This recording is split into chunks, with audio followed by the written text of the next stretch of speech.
আইলাম মোহাম্মদ সাল্লামকে কেন্দ্র করে কি বলবেন এই বিষয়ে? জমিয়তুল উলামা হিন্দ তরফ থেকে কি বার্তা দেবেন? আমরা জমিয়ত উলামার লোক, আমরা পরিষ্কার বলেছি, আই লাভ মোহাম্মদ বলাটা ইসলামের কোনো ফরজ ওয়াজেব আরকান নয়।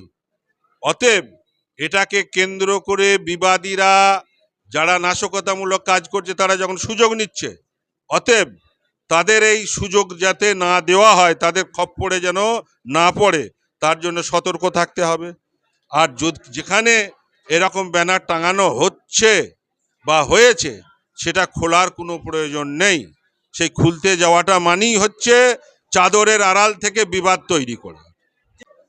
আমাদের বার্তা একটাই, যে আইলাম মোহাম্মদ এবং পৃথিবীর যে কোনো ধর্মীয় চেতনা সংস্কৃতি নিয়ে তারা যদি এরকম আত্মপ্রকাশ করে, সেটা তাদের মৌলিক অধিকার, করতে পারে।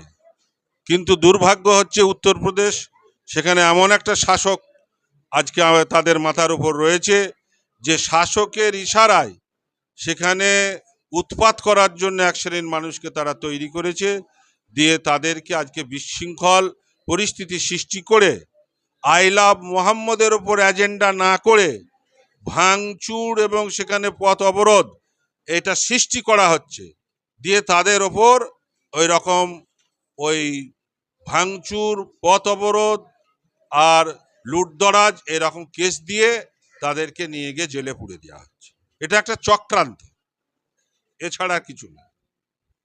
এমনি জিজ্ঞাসা করলে বলছে আই লাভ মোহাম্মদ বলার জন্য তো আমরা কাউকে অ্যারেস্ট করিনি।